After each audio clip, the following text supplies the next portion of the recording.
हरि शरणं हरि शरणं हरि शरणं हरि शरणं। राम राम। साप्ताहिक सत्संग के लिए हमारे चैनल को जरूर सब्सक्राइब करें।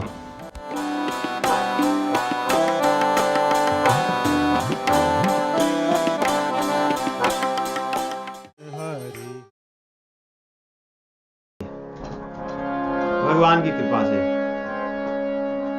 या अजहि करहि मसकहि करहि बिरंजी प्रभु अजहि मसकते हीन।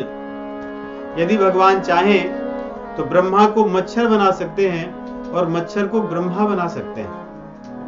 ऐसी सामर्थ्य भगवान में है। तो यहां पे कह रहे हैं रघुबीर बलदर पित विभीषण घाली नहीं ताकहु गने रघुबीर बलदर पित।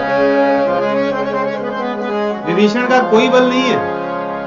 रामचरितमानस की यही विशेषता है कि व्यक्ति का ध्यान रामचंद्र जी से कभी हट ही नहीं सकता, केवल और केवल रामचंद्र जी पर ही रहेगा। कर्ता कोई भी दिखे, पात्र कोई भी हो, परंतु गुणगान रामचंद्र जी का ही है इस ग्रंथ में। विभीषण जी ने गदा मारी, रावण के मुख से रक्त निकल रहा है और गोस्वामी तुलसीदास जी रामचंद्र जी की महिमा लिख रहे हैं, विभीषण जी की नहीं। कह रहे हैं जैसे हम सब्जी लेने जाएं, भारत में ऐसी आदत होती है, या कोई चीज वजन करके जब दुकानदार देता है तो 5 किलो लेने के बाद में भी वो 1-2 मुट्ठी चावल ले लेते हैं अधिक, या वो स्वयं दे देता है या अधिक स्वयं ले लेता है। 5 किलो सब्जी लेने के बाद में इतना जरूर लेकर के अलग से या तो वो दे देगा या तो स्वयं ले लेंगे। उसको अवधी भाषा में घाल ही कहते हैं, या घेलुआ। भाई कुछ घेलुआ दे दो, कुछ घाली दे दो। तो कह रहे हैं यहां पे विभीषण का बल वो घेलुआ है, कुछ है नहीं। है वास्तविक बल तो रामचंद्र जी का, परंतु इस घेलुआ वाला जो बल है ये रामचंद्र जी के बल के कारण इतना दिख रहा है, जो रावण जैसे महारथी के मुख से रक्त निकाल देता है। और आगे कह भी रहे हैं शिव जी समझाते हुए पार्वती जी को, ऐसा मत सोचो कि आज विभीषण बड़ा बलशाली हो गया। इसलिए कह क्या रहे हैं, उमा विभीषण रावण ही सन्मुख चितव की काऊ। क्या कभी विभीषण की योग्यता सामर्थ्य हो सकती है कि रावण से आंख मिलाकर देख सके? ऐसा असंभव है। परंतु सोअब भीरत काल ज्यों श्री रघुबीर प्रभाव। आज रामचंद्र जी को पाकर रावण से युद्ध करने की शक्ति आ गई है। हम भी कभी रावण से नहीं लड़ सकते हैं। हमारे हृदय में कामना वासना रूपी जो रावण है, इससे जीव कभी नहीं लड़ सकता। और विशेष करके कलयुग में तो ये कहते हैं कि सूर्य को दीपक दिखाने जैसा है। जो कोई कहे कि मैं बड़ा अपने आप पर विजय प्राप्त कर चुका हूं, मैं बड़ा योगी हूं इत्यादि, कलयुग में असंभव जैसा है। ठीक वैसे ही जैसे विभीषण की स्थिति है। विभीषण कभी भी रावण से आंख मिला नहीं सकते, ऐसी उनकी सामर्थ्य नहीं है। परंतु रामचंद्र की कृपा से, उनके शरण में आने के कारण उन्हें साहस सामर्थ्य रामचंद्र जी की मिली है, जिसके कारण वे आज मल्ल युद्ध कर रहे हैं। आगे कह रहे हैं जब इस प्रकार युद्ध चल ही रहा था तो विभीषण जी का पलड़ा लगा कि अब थक रहे हैं, तो यहाँ पे हनुमान जी दौड़कर आए। हनुमान जी बोले कि मैं भी आ जाता हूँ, क्योंकि रावण अकेले नहीं मरेगा, रावण सभी को मिलकर मारना होगा एक साथ। तो हनुमान जी आए। देखा श्रमित विभीषण भारी धायो हनुमान गिरिधारी। ये जो गिरी लिए हनुमान जी दिखते हैं वही गिरधारी है। तो हनुमान जी बड़ा पर्वत लेकर के दौड़े और जोर से मारे। रावण का रथ, सारथी सभी गिर गए और उसके हृदय में जोर से एक लात मारे। लात लगते ही रावण उठ करके आकाश में उठ करके रथ से गिर गया और हनुमान जी वहां से उठ गए थोड़े आकाश में। और रावण की जब थोड़ी सी उसको जो मूर्छा हुई थी कुछ क्षण के लिए, जैसे ही गई तुरंत उठा, उसने देखा कि अच्छा ये बंदर तो ऊपर चला जा रहा है। तो हनुमान जी को खेल खेलने की इच्छा हुई। उन्होंने कहा कि रावण मेरी तरफ देख रहा है, मैं तो ऊपर हूं, तो अपनी पूंछ बढ़ा दूं। हनुमान जी की सबसे बड़ी खेल खेलने की उनका यही खिलौना है। उन्होंने जैसी अपनी पूंछ को नीचे लटकाई, रावण को मिल गया अब रस्सी पकड़ करके, रावण भी चढ़ गया ऊपर। हनुमान जी लेकर के उड़ गए, रावण उनकी पूंछ पकड़े पकड़े आकाश में चले गया। अब रावण ने भी आकाश में जाकर के हनुमान जी की पूंछ छोड़ दी। हनुमान जी तैयार हो गए। अब आकाश में दोनों का युद्ध चालू है। आकाश में मल्ल युद्ध चल रहा है। कितना सुंदर दृश्य है। बड़ी युक्ति लगाने लगे हनुमान जी, परंतु आकाश में रावण को कुछ कर ही नहीं पाए। और रावण भी बहुत प्रयास किया, हनुमान जी को कुछ नहीं कर पाया। सोहि नभ छल बल बहु करही, कज्जल गिरी सुमेरु जनु लरही। ऐसा लगा कि आकाश में एक कज्जल गिरी अर्थात काले रंग का पर्वत हो, काजल का रावण, और एक स्वर्ण का पर्वत हो, सुमेरु। ये दोनों विशाल पर्वत आकाश में जाकर के खड़े हैं, और खड़े ही नहीं, लड़ रहे हैं। तब हनुमान जी ने भगवान श्री रामचंद्र जी का स्मरण किया और रावण को युद्ध के लिए ललकारा। एक बार हनुमान जी उसे छकाते और एक बार रावण छका देता, तो यहाँ पे जय जयकार होने लगती। देवता बीच में फंसे थे कि हम किसकी जय जयकार करें। जब हनुमान जी का पलड़ा भारी रहता तो देवता लोग कहते जय हो हनुमान जी, जय श्री रामचंद्र। और कुछ क्षण में देवताओं को लगता कि रावण जीत रहा है, तो वहीं धीरे से रावण की भी जय जयकार कर देते कि ऐसा न हो अगर जीत जाएगा तो फिर कठोर दंड देगा। तो उस समय हम कहेंगे नहीं, हमने सबकी जय जयकार की थी, हमने किसी का पक्षपात नहीं किया था। इसलिए दोनों की जय जयकार कर रहे हैं। मही परत पुनि उठी लरत, देवन जुगल कहूं जय जय मनो मही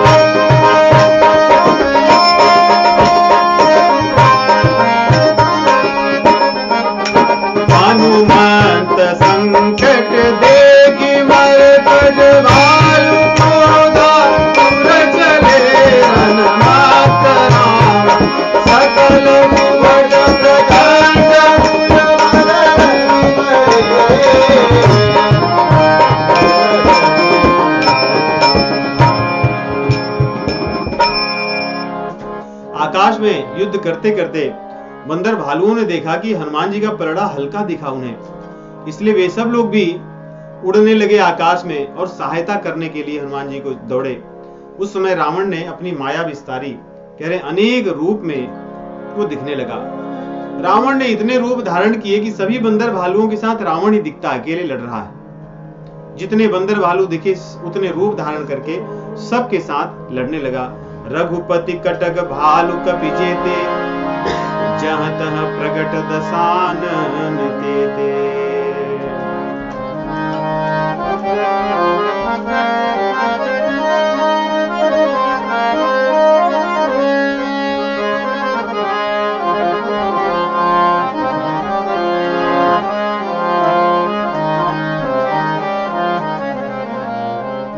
देखिए रावण है ही ऐसे नहीं, जितने भगवान के भक्त हैं उतने रावण भी हैं, या जितने जीव हैं उतने रावण हैं। रामचंद्र जी हृदय में परमात्मा रूप में विराजमान है और कामना और वासना रूप में रावण विद्यमान है और सबसे लड़ रहा है नहीं, कह रहे इसलिए रघुपति कटक भालु कपि जेते, जहाँ तहाँ प्रगट दसानन तेते। जितने जीव हैं, जितने भगवान के मार्ग में लगे या साधना में लगे लोग हैं, उनके लिए तो रावण खड़ा ही है उन्हें छकाने के लिए। इसलिए सभी को एक दूसरे के साथ मिलकर सहायता करके रावण को पराजित करना होगा, अन्यथा रावण बड़ा बलशाली है, अकेले कोई नहीं लड़ सकता। तो जब आ गए सब लोग जय जयकार करके युद्ध करने के लिए गए, परंतु रावण इतना भयंकर था कि सबको पछाड़ दिया। बंदर भालू यहां वहां भागने लगे। देवता लोग देखे और देवता लोग भी अब भागने लगे। याद है जब रामचंद्र जी युद्ध में आए, उसमें भगवान शिव जी कहते हैं, हम हूं उमा रहे ते ही संगा, देखत राम चरित रन रंगा। कि देवता लोग आकर बैठे अपना अपना बालकनी सीट लेकर के कि अब युद्ध देखेंगे। उसमें भगवान शिव जी, ब्रह्मा जी सब लोग आए। अब यहाँ पे कह रहे हैं जब इतने सारे रावण के रूप दिखने लगे तो देवताओं ने आपस में चर्चा की कि भैया एक रावण था तो हम सबको बांध कर रखा था, अब इतने जब रावण प्रकट हो गए अब पता नहीं क्या होगा। इसलिए सब देवता लोग भगे। डरे सकल सुर चले पराई, जय कैयास तजहु अब भाई।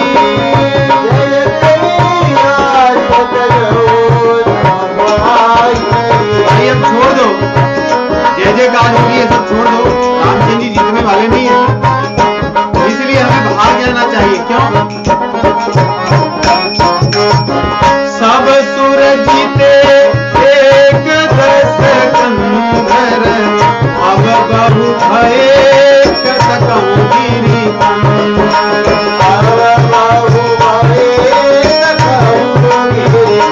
जाके जहां अवसर मिले छुप जाओ किसी पर्वत में, गुफा में, क्योंकि एक दसकंधर ने हम सब देवताओं को जीत लिया था। अब इतने हुए इसलिए जितना जल्दी हो सके भागो और कहीं न कहीं एक जगह जाकर छिप जाओ जिससे दशानन हमें देख न पाए। गोस्वामी जी लिखते हैं कि भगवान शिव जी को और ब्रह्मा जी को और मुनियों को छोड़कर बाकी सब देवता भाग गए। अब रणभूमि से खाली हो गया, अर्थात जो देखने के लिए जुटे थे सब युद्ध वाली लीला तमाशा, वो बोले कि ठीक है जाने दो, भले इतने लंबा शो था, पैसा हम देकर टिकट खरीदे थे, लेकिन छोड़कर भाग जाना चाहिए, पता नहीं क्या होगा। इसलिए शिव जी, ब्रह्मा जी, मुनि ये सब लोग जानते हैं, इसलिए इनको छोड़ करके सब लोग भाग गए। अब आगे हनुमान, अंगद, नल, नील जितने लोग हैं सब लोग आकर के लड़ रहे हैं रावण के साथ। हनुमंत अंगद नील नल अति बल लरत रन बाहुरे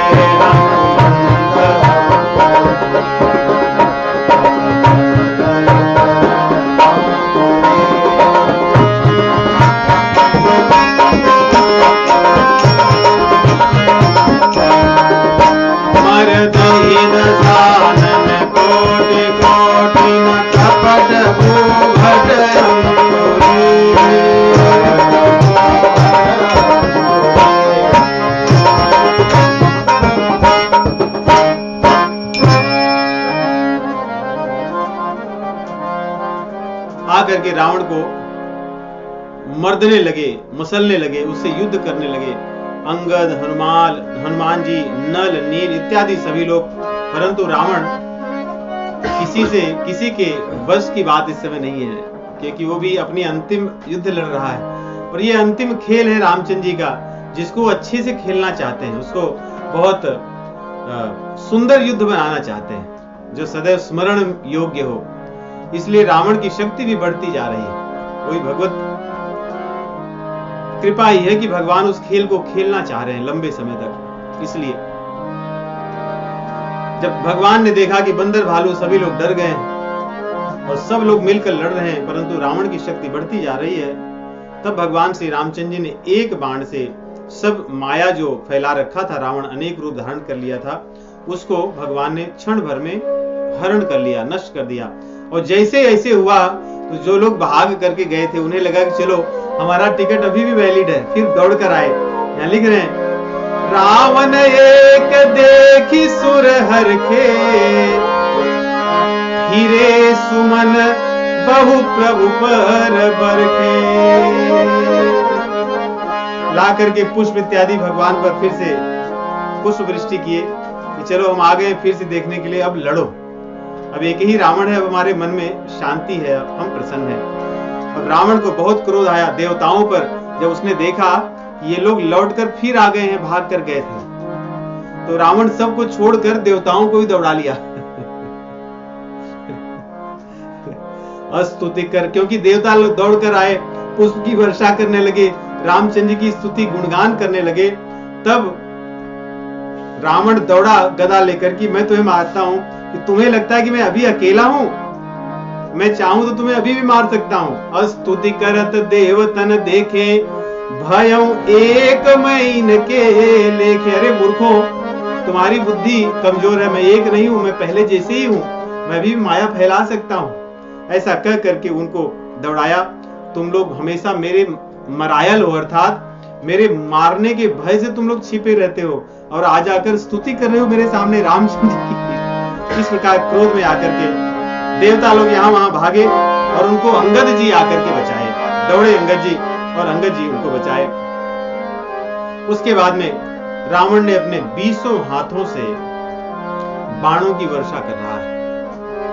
10 धनुष रखा है और एक एक बार बाणों की, एक एक धनुष से एक एक बाण की वर्षा कर रहा है और एक एक बाण से हजारों बाण निकल रहे हैं, फिर उनसे बाण निकल रहे हैं। इस प्रकार वो अनंत बाण सर्वत्र वर्षा कर रहा है। और इसकी तुलना गोस्वामी तुलसीदास जी बड़ी नीति और धर्म में बात से करते हैं कि जैसे तीर्थों में जाकर व्यक्ति के पाप बहुत बढ़ते हैं, वैसे ही आज रावण के बाण बढ़ रहे हैं। देखिए कई बार हम लोग तीर्थ में जाते हैं तो तीर्थों में सांसारी अपनी मानसिकता को लेकर जाते हैं। तीर्थों में कब सोना कब उठना, इसके भी पाप पुण्य है। कोई तीर्थ में पहुंचा, सुबह 8 बजे सोकर उठ रहा है और उसके बाद अपनी जो करना है कर रहा है, बस ये करने से भी पाप है। और इतने पाप नहीं है, तीर्थों के पाप बढ़ते ही रहते हैं, अनंत गुना। इसीलिए तीर्थों में जाकर हमारी शुद्धि होती है, सदैव ऐसा ही नहीं होता। तीर्थों में जाकर हम पाप भी बहुत बटोर कर आते हैं अपनी कुबुद्धियों के कारण। तीर्थ में गए, वहां पर हमने किसी मंदिर में किसी व्यक्ति से मनमुटाव कर लिया, वहां के किसी धामवासी के साथ हमने झगड़े कर लिए, किसी का हमने, हमारी कपट वृत्ति है, झूठ बोलने की आदत है, हमने वही कर लिया। ये सब लगते हैं बड़े सामान्य, परंतु इनके पाप बहुत अधिक हैं। इसलिए कह रहे हैं तब रघुपति रामन के शीश भुजा सर चाप, काटे बहुत बढ़े पुनि जिमि तीरथ के पाप। इसलिए तीर्थों में जाना चाहिए तो सदैव शिक्षित होकर जाना चाहिए, विनम्र होकर जाना चाहिए, अपनी सांसारिक उपाधियों को छोड़कर जाना चाहिए और वहां पर दर्शन करने के लिए जाना चाहिए, घूमने के लिए नहीं। दर्शन अर्थात तीर्थ में जाने का अर्थ ही है कि वहां किसी का महात्म्य है, उसके लिए जा रहे हैं, तो सदैव हमारी दृष्टि में महात्म्य ही हो, न कि संसार हो। तो इसलिए रावण के जो शीश काटते हैं, भुजाएं काटते हैं, परंतु पुनः बढ़ाते हैं, जैसे तीर्थों के पाप जल्दी नष्ट नहीं होते। इस प्रकार युद्ध चल रहा है। उसी समय कई लोग मिल करके अब रावण से युद्ध करने के लिए आ रहे हैं। बहुत सारे पर्वत लिए हैं, पत्थर लिए हैं, बड़े बड़े वृक्ष लिए हैं, लेकर आए हैं। परंतु रावण क्या करता है, हनुमान जी हैं, अंगद हैं, नल हैं, नील हैं, बानर राज अर्थात सुग्रीव हैं, द्विविध और द्विविध मयंद हैं। ये सारे लोग बड़े बड़े पर्वत और वृक्ष लेकर आए हैं, रावण पर फेंकते हैं। रावण उनको ऐसे पकड़ लेता है जैसे वो गेंद खेलने वाले होते हैं, इसे पकड़कर फिर फेंक देते हैं। तो रावण सबको, क्योंकि 20-20 भुजाएं, ऐसे पकड़ता है और पुनः उन्हीं के ऊपर फेंक देता है। ये उसकी युद्ध कला है। इसलिए बंदर भालू इससे कुछ नहीं कर पाए। अंत में लोगों ने, बंदर भालुओं ने चर्चा की, युक्ति बनाई, इसके ऊपर चढ़ जाते हैं। तो कुछ लोग उसके 10 सिर पर चढ़ गए, एक एक जन, और जाकर के उसके नाक कान खींचने लगे, उसके बालों को खींचने लगे, उसके सिर पर चढ़ करके। जब सिर पर पकड़ने जाता तो उसकी भुजाओं पर चढ़ जाते, और भुजाओं को पकड़ने जाता और उसके कुछ को पकड़ पाता तो पकड़कर फेंकता जमीन पर, और जब फेंकने लगता तो उसके हाथ को पकड़कर ऐंठ देते, मरोड़ देते। तो इस प्रकार भी युद्ध करने लगे बंदर भालू कि जैसे भी हो किसी भी प्रकार से इस पर विजय प्राप्त करनी है। इसलिए देखिए, रावण को मारने के लिए लात, दांत, जैसे भी हो, नाखून, जो भी अस्त्र शस्त्र हो, जिसकी भी सहायता लेनी हो, लेकर के इसका वध हो जाए, इसी में औचित्य है, यही औचित्य है। इस प्रकार कह रहे हैं कि युद्ध करते करते रात्रि हो गई, और रात्रि में रावण की जो शक्ति थी वो बहुत बढ़ गई, और बंदर भालुओं की शक्ति कम हो गई, क्योंकि रात्रि में निश्चरों का समय होता है, निशीत काल, और उनकी शक्ति बढ़ जाती है। शक्ति बढ़ते ही रावण भयंकर युद्ध पुनः करने लगा। सबको उसने पछाड़ दिया, लखन सहित सभी लोग मूर्छित हो गए। अब जामवन जी बचे। जामवन जी देख रहे कि सारी सेना में सब धीरे धीरे मूर्छित होते जा रहे हैं, अकेला रावण सबको परास्त करते जा रहा है। रात्रि का समय है, जामवन जी उठे। संग भालु भूधर तरु भारी,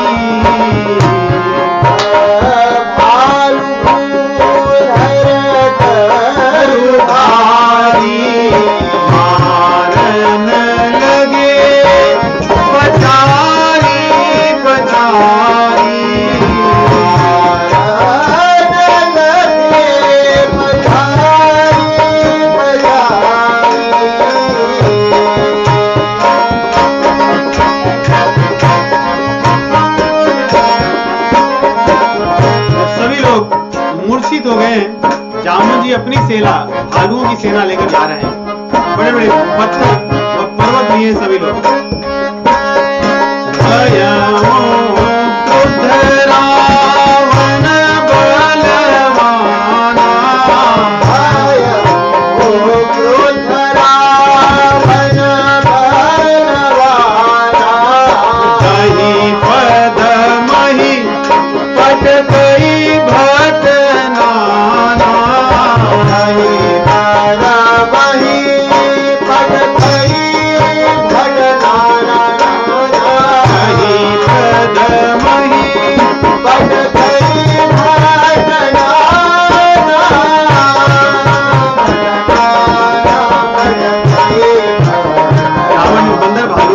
भालुओं की जो सेना है उसको भी पराजित करने लगा। सबको पकड़ पकड़ कर फेंक देता, क्योंकि रात्रि का समय है, उसकी शक्ति अनंत गुना बढ़ चुकी है इस समय। फिर क्या हो रहा है? देखी भालुपति निज दल घाता,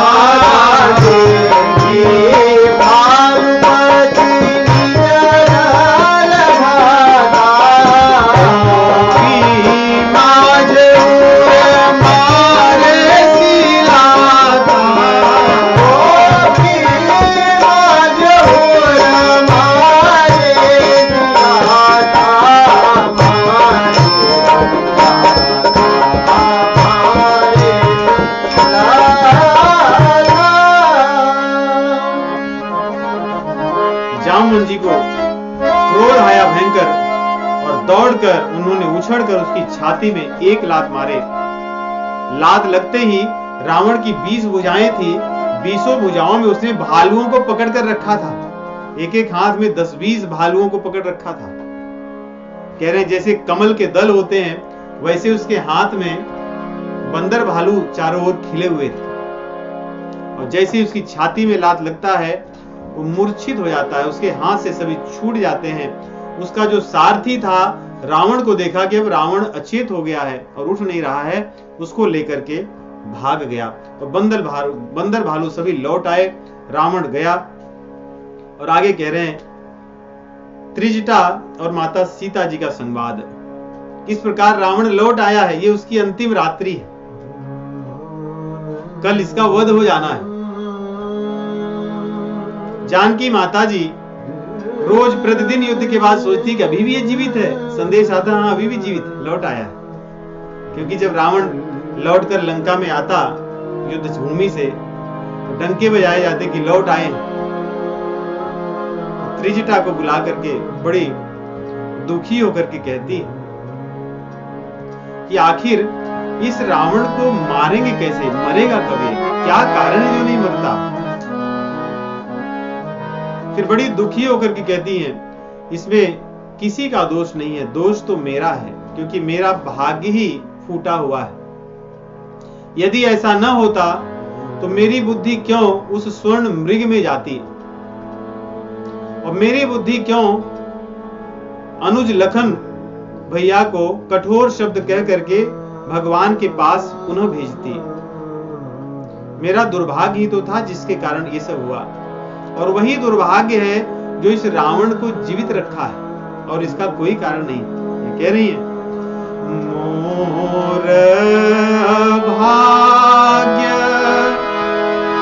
जियावत कोई, मोर भाग्य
मेरा ही अभाग्य, मेरा दुर्भाग्य है, वही दुर्भाग्य जिसके कारण आज मैं प्रभु के चरण कमलों से दूर हो गई हूं। अन्यथा मेरा तो सौभाग्य ऐसा था कि ऐसा लगता है कि बिना कुछ किए ही भगवान को मैं पा चुकी थी, परंतु दुर्भाग्य ही था कि जो भगवान से मैं बिछुड़ गई, और मैंने अपना सब कुछ अपने हाथों से किया। लक्ष्मण जी को दूर भेज करके, भगवान को स्वर्ण मृग के पीछे भेज करके। बाद में त्रिजटा समझा रही है, बड़ी अच्छी बात बता रही है, कह रही है कि क्यों भगवान रामचंद्र जी उसका वध नहीं कर रहे हैं, उसके हृदय में बाण रामचंद्र जी क्यों नहीं मार रहे हैं, वो कारण बता रही है। त्रिजटा कह रही है, कह त्रिजटा सुनो राजकुमारी, कह त्रिजटा सुनो राजकुमारी, सूर सरल मरई सुरारी,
मरेगा तब जब इसके हृदय में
से यदि बाण लग जाए हृदय में तो जानकी जी को कष्ट होगा, रामचंद्र जी को कष्ट होगा और पूरे भुवन जो है वो नष्ट हो जाएंगे।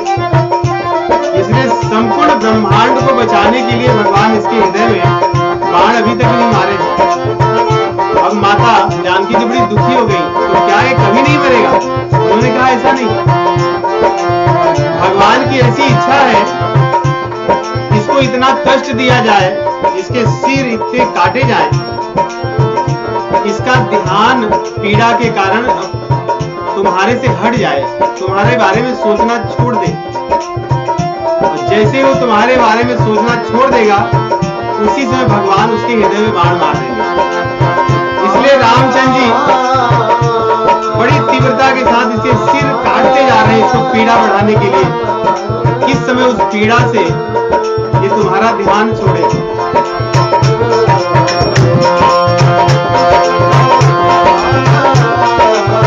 काटत सिर हुई ही विकल, छूटी जाएगी तब ध्यान, अब रावण हृदय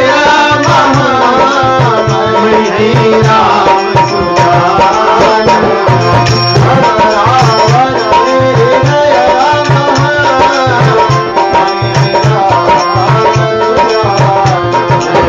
काटत सिर हुई विकल, छूट जाएगी तब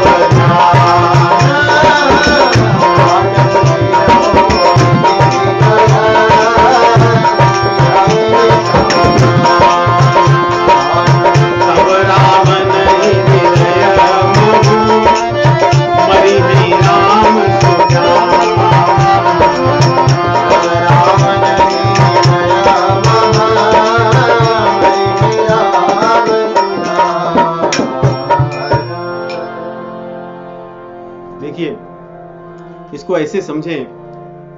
भगवत गीता में भगवान श्री कृष्ण कहते हैं कि दैवी हेषा गुणमयी मम माया दुरत्या, मामेव ये प्रपद्यन्ते माया मेताम तरन्ते। तो कण कण में माया व्याप्त है, रावण कण कण में व्याप्त है, क्योंकि इसी जो दैवी है, जो शक्ति है माया की, ये प्रभु की ही शक्ति है।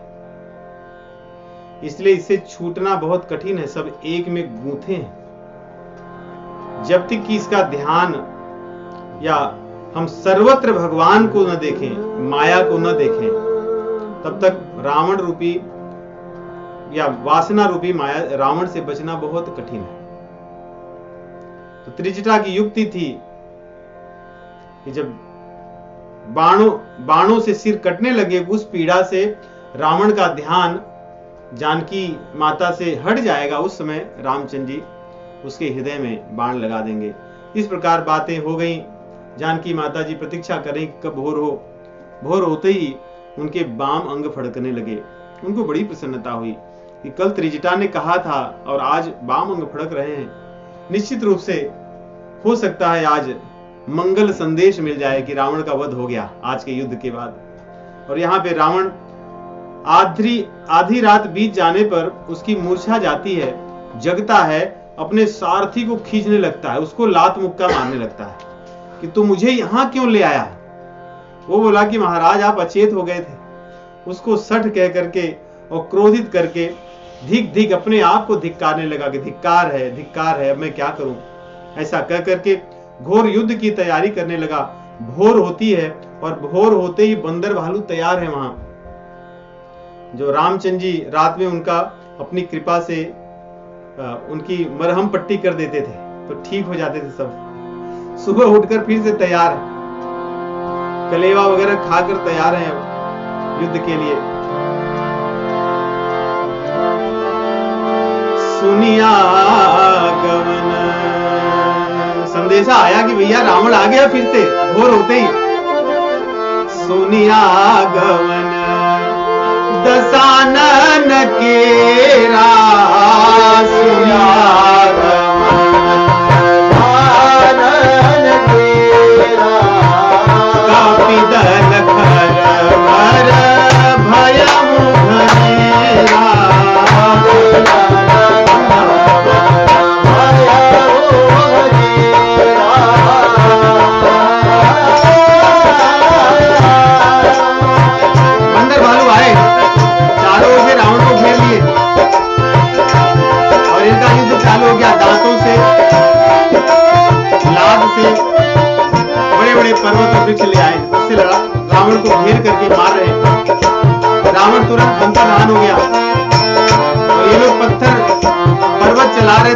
पर गया, क्योंकि रावण वहां से अदृश्य होकर के चले गया। आकाश मंडल में कहीं यहाँ दिखता है, कहीं वहां, चारों ओर उसने माया विस्तार की। यहाँ बड़ा भयंकर रौद्र रस है।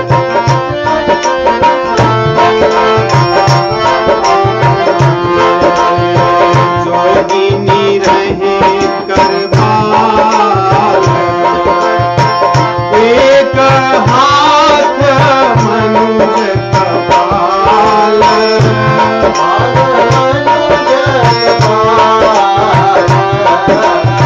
पूरे आकाश में सर्वत्र विविध प्रकार के वातावरण है। हर उधर मारो पकड़ो, लेकिन कोई दिखता नहीं कि किसको मारे किसको पकड़े।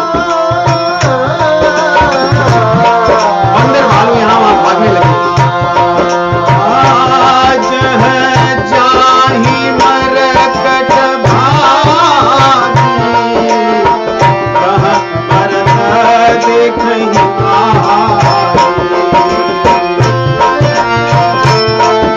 जहां भी बंदर भालू जाते सर्वत्र आग दिख रही है, रावण नहीं दिख रहा है। इस प्रकार भयंकर उसने माया फैलाई है। सभी लोग जब परेशान हो गए, अपनी अपनी सामर्थ्य और योग्यता के अनुसार हनुमान जी आए, अंगद आए, लखन जी आए, परंतु कोई रावण को पराजित नहीं कर पा रहे।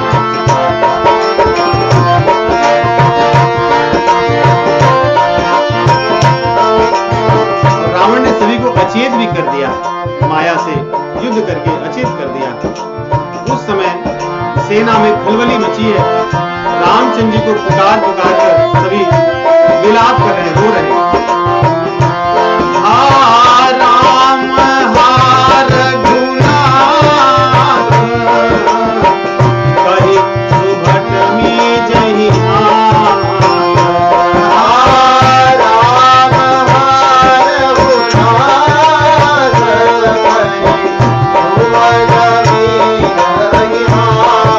इस प्रकार जब सभी व्याकुल हैं, अब रावण ने अपनी माया और फैलाई आगे।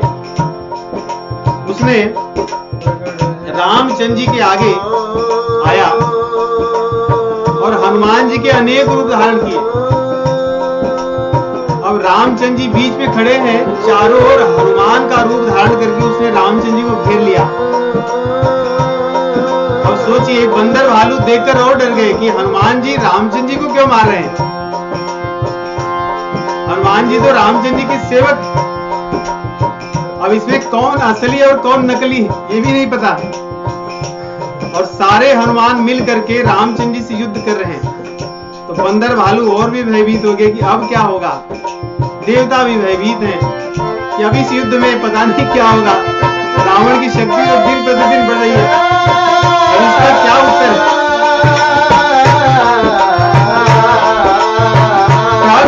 सीधी पुल हनुमान आए कहे पासान, राम तेरे जाई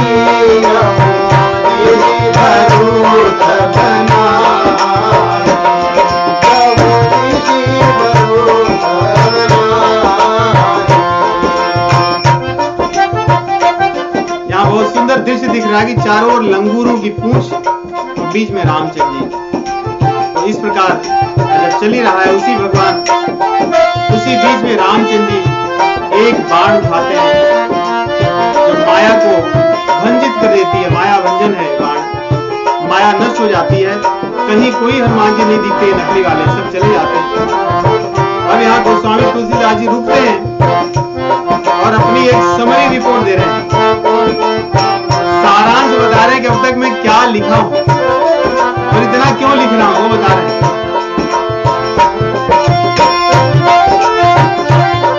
माया विगत कपि भालु भरते, निगप गिरि कहि सब अपीरेश्वर, निकर छाड़े राम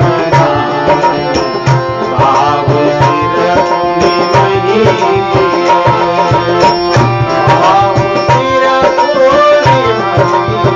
स्वामी जी फिर से वहीं ले जा रहे हैं जो 20 दोहे पहले आरंभ हुआ था। कह रहे थे यही फिर से क्रम चालू हुआ कि रामचंद्र जी फिर से उसके सिर को काट रहे हैं, उसकी भुजाओं को काट रहे हैं।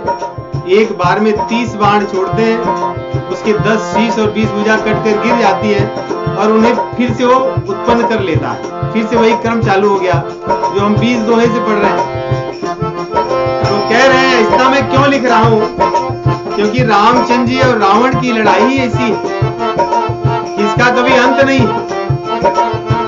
जब तक ये माया है तब तक रावण रहेगा किसी न किसी रूप में, और ये युद्ध सतत चलता रहेगा। इसलिए हमें रामचंद्र जी का आश्रय लेकर इस युद्ध पर विजय पाना होगा। और रामचंद्र जी बड़े खिलाड़ी हैं, वो खेल खेलने में बड़े कुशल हैं, उन्हें आनंद आता है, इसलिए ये युद्ध चलता रहा है।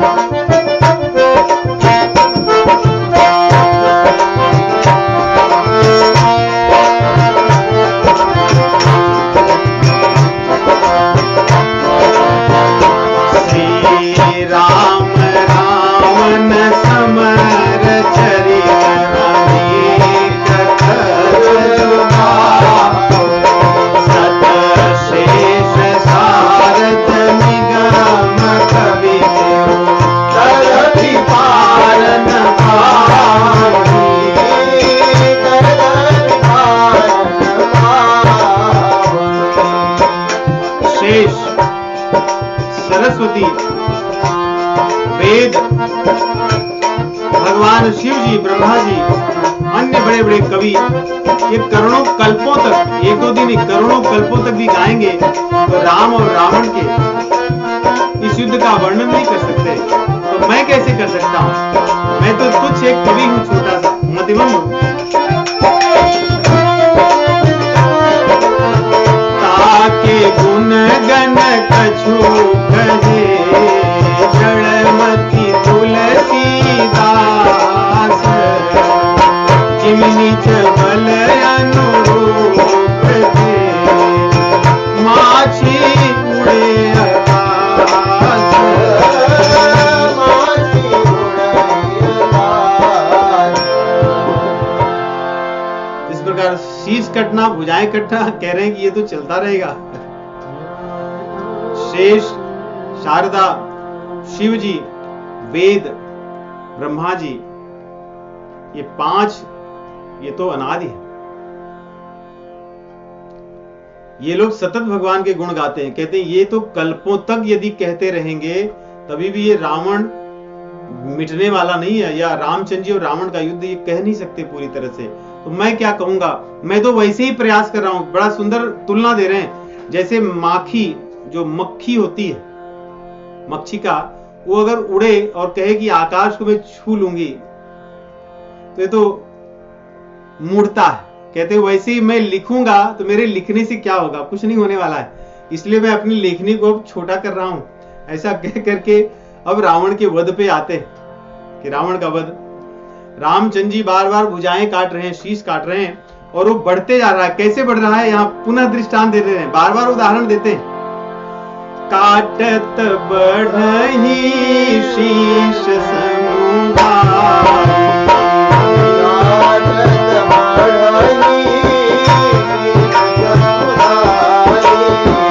जिम प्रति लाभ लोभ दिखाई।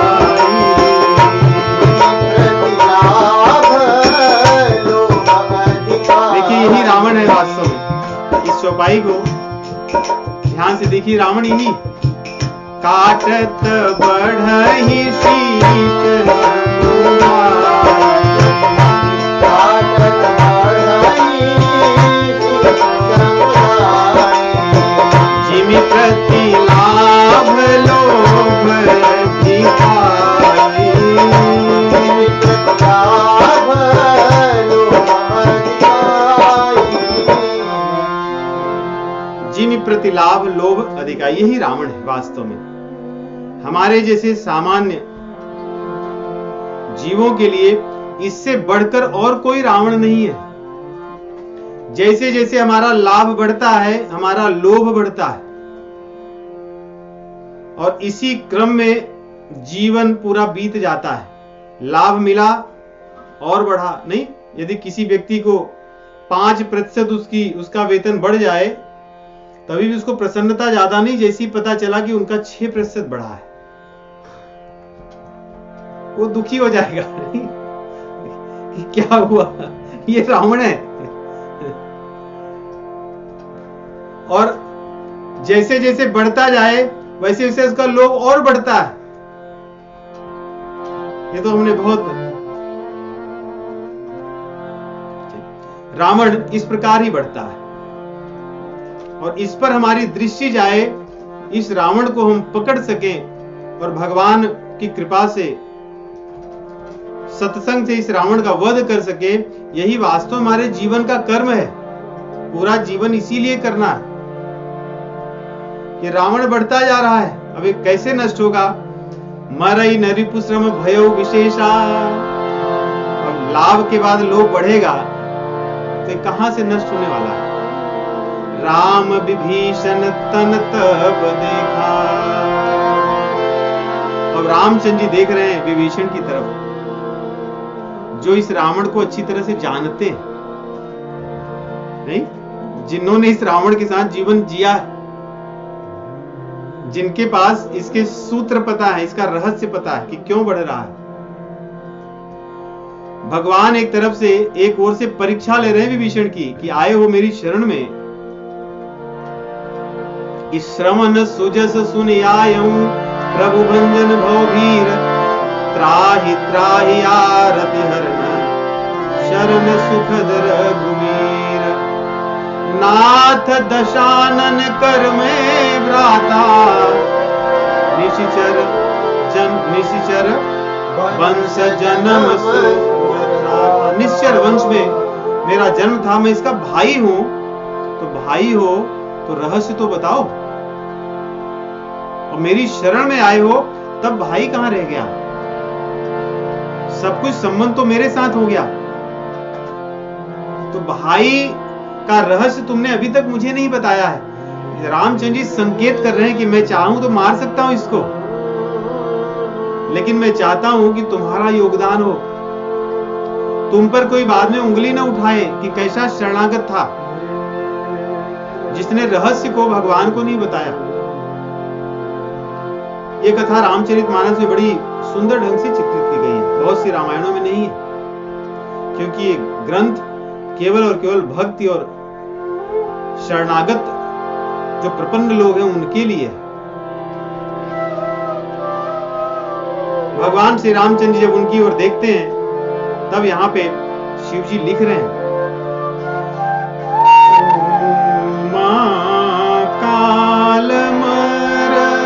बड़ी सुंदर चौपाई है। भगवान शिव जी निष्कर्ष बता रहे हैं कि रामचंद्र जी ने क्यों विभीषण की ओर देखा।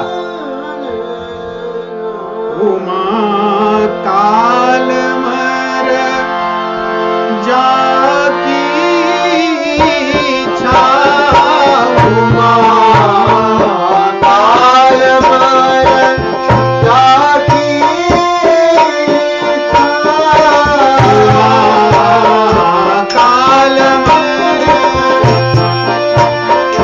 उमा काल मर जाकी इच्छा, प्रभु जन कर प्रीति परीक्षा, ओ प्रभु कर जन प्रीति परीक्षा।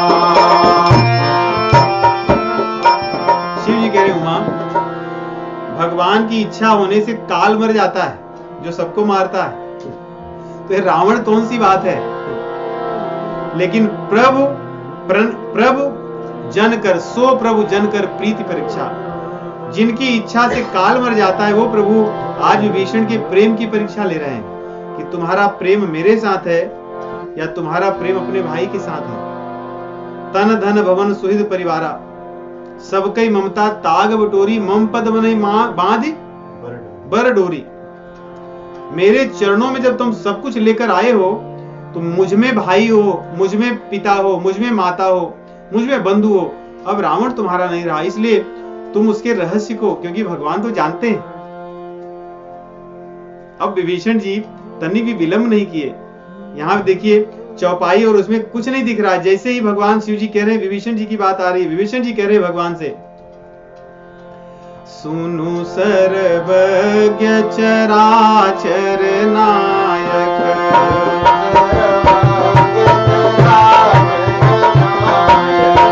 प्रणत पाल सुर मुनि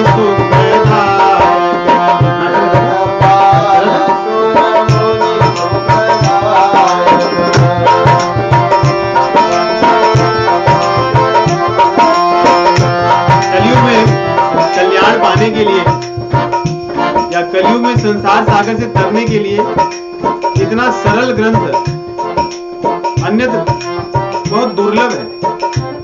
जिसमें युद्ध चल रहा है, इसमें भी भक्ति और प्रेम के ही सारे सूत्र बंधे हैं, जहां भी हम देख रहे हैं। सर्वज्ञ चराचर नायक,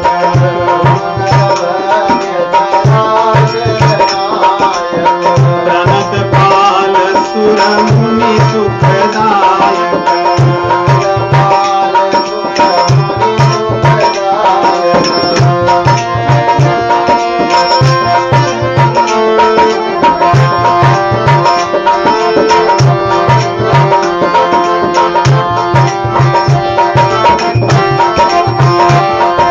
अगली चौपाई में रहस्य बताएंगे और रहस्य सुनते ही रामचंद्र जी विलंब नहीं कर रहे हैं। नाभि कुंड पीयूष बसया के,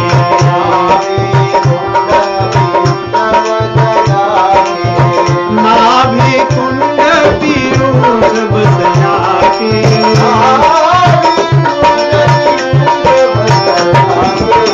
नाथ जियत रामन बलता के,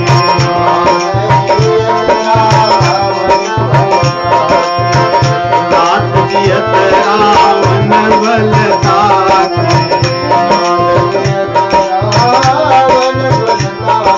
सुनते ही रामचंद्र जी, सुनत विभीषण बचन कृपाला,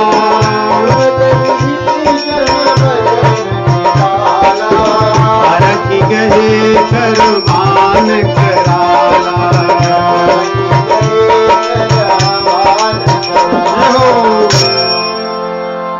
रामचंद्र जी जब संकेत से देखे विभीषण की तरफ कि भैया तुम्हारे प्रेम की परीक्षा की घड़ी आ गई है। सोचिए, विभीषण की शरणागति इसीलिए बड़ी श्रेष्ठ शरणागति मानी जाती है।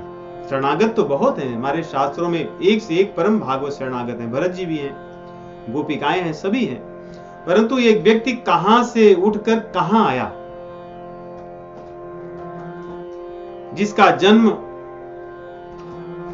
तो राक्षसों के बीच में हुआ, जिसका पूरा जीवन राक्षसों के बीच में बीता, जिसके पास बहुत बड़ा पद था, प्रधानमंत्री जैसे होते हैं ना कि प्रेसिडेंट और प्रधानमंत्री, प्रेसिडेंट ही वास्तव में उसके अधीन सब कुछ होता है। तो प्रेसिडेंट तो रावण था, परंतु प्रधानमंत्री तो विभीषण जी थे। ऐसी विकट परिस्थिति में रहकर भी उन्होंने अपने धर्म को नहीं छोड़ा और भगवान के पास आए, सब कुछ छोड़ करके, सब कुछ छोड़कर आए, किसी को लेकर नहीं। और उनके मन में एक रहस्य था जो अब तक नहीं बताए थे। ऐसा नहीं कि बताना नहीं चाहते थे, ऐसी कभी बात ही नहीं उठी, परंतु युद्ध में भी नहीं बताए। इतने दिन से राम और रावण का युद्ध चल रहा है, इसलिए भगवान ने बस उनकी ओर संकेत किया कि क्या करना चाहिए। विभीषण जी विलंब नहीं लगाए, तुरंत बता दिए कि नाभि कुंड पीयूष बसया के, नाभि कुंड पीयूष बसया के, नाथ जियत रावण बलता के,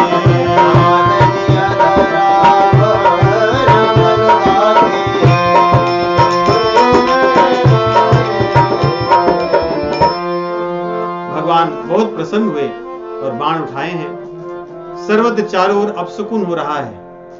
सियार रो रहे हैं, प्रतिमाएं रो रही हैं। जो प्रतिमाएं थी, प्रतिमाओं से अश्रु बह रहे हैं। सूर्य ग्रहण लग गया, बिना समय का सूर्य ग्रहण चारों ओर लगा हुआ है। अनेक अलग अलग प्रकार के पशु ये सब हुंकार कर करके चिल्ला रहे हैं, रो रहे हैं। उल्कापात हो रहा है, जहां ये देखो सर्वत्र अपशकुन का वातावरण है। इसी बीच में रामचंद्र जी 31 बाण, 30 और 31 बाण चलाते हैं। खैची सरासन श्रवण लगी, छाड़े सरई कतीस, रघुनायक सायक चले, मानहु काल पड़ी।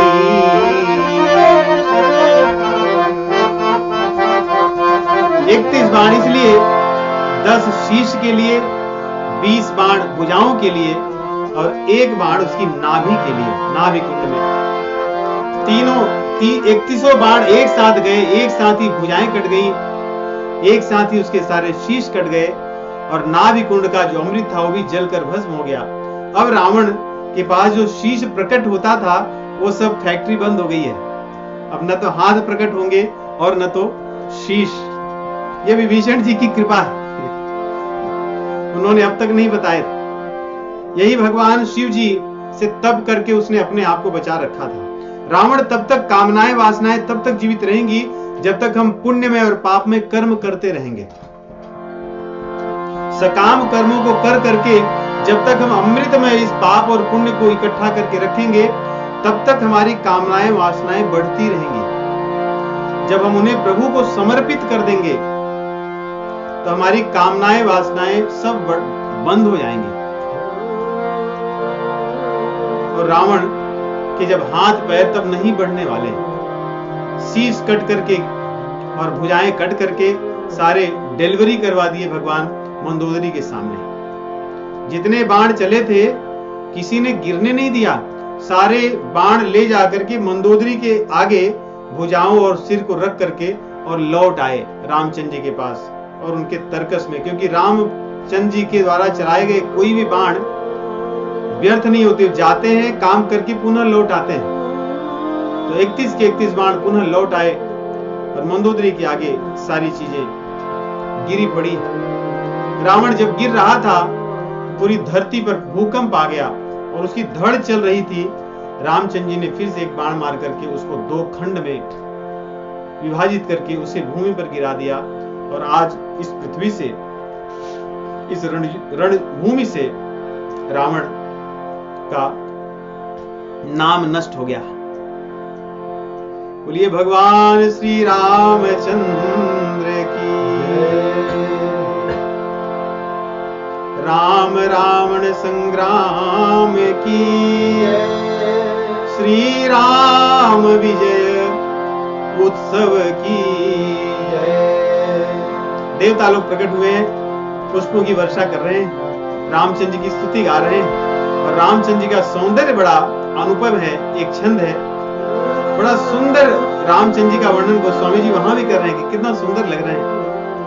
सिर जटा मुकुट प्रसून बीच बीच अति मनोहर राजगी।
रामचंद्र जी की विशाल चौड़ी छाती है और धनुष और धनुष को पकड़े हैं एक हाथ में, और उनकी छाती ऐसी उभरी हुई है, ऐसा लग रहा है, और सिर पर उनके जटा है, जटाओं में पुष्प के गुच्छे लगे हैं, बड़े चुन चुन करके लक्ष्मण जी बनाए, रोज श्रृंगार करते थे युद्ध के पहले। कह रहे हैं ऐसे ही लग रहा है जैसे नीलगिरी पर्वत पर कभी बिजली चमके रह रह करके, वैसे ही श्याम रंग के रामचंद्र जी, काली उनकी जटाएं, और उसमें सुंदर सुंदर पुष्पों के गुच्छे हैं जो मन को मोह ले रहे हैं, और उनकी भुजाओं पर धनुष और इतना सुशोभित हो रहा है, और कहीं कहीं रक्त के कण, रुधिर कण तन अति बने, क्योंकि बाण आए हैं तो उनसे रक्त की कुछ बूंदें भी आई हैं, और रामचंद्र जी के इस घनश्याम शरीर पर लाल रंग की रक्त की बूंदें ऐसी लग रही हैं जैसे किसी पर्वत पर, या तमाल के वृक्ष होता है जो तमाल का वृक्ष घनश्याम रंग का, उस पर छोटी छोटी रायमुनी, अर्थात जो छोटी छोटी लाल रंग की जैसे गौरैया होती है, वैसे एक पक्षी होता है, उसको मुनिया कहते हैं, या रायमुनी लाल रंग की होती है। ऐसा लग रहा है वो उसी पे बैठी है, जैसे यहाँ पे आजकल दिखते हैं बहुत छोटी पक्षी होती है, जो वृक्षों पर पत्तियां वगैरह झड़ गई हैं, उसमें बीच बीच में वो पक्षी बैठे रहते हैं, सुबह सुबह देखोगे तो वैसे ही लग रहा है कि रामचंद्र जी किस तमाल के वृक्ष हैं घनश्याम श्याम रंग के, और उस पर जो रक्त की बूंदें हैं वे राय मुनि पक्षी की तरह बैठे हैं, यहाँ यहाँ यहाँ यहाँ, बड़े सुंदर लग रहे हैं। इस प्रकार गोस्वामी जी कहते हैं कि रावण का आज वध हो गया, और भगवान श्री रामचंद्र जी ने सभी बंदर भालुओं को अपनी कृपा दृष्टि दी, जो थके थे, जिनको कहीं चोट आई थी, सब उठ करके स्वस्थ होकर के बैठ गए। आगे की कथा अगले सप्ताह। श्री राम जय जय राम, श्री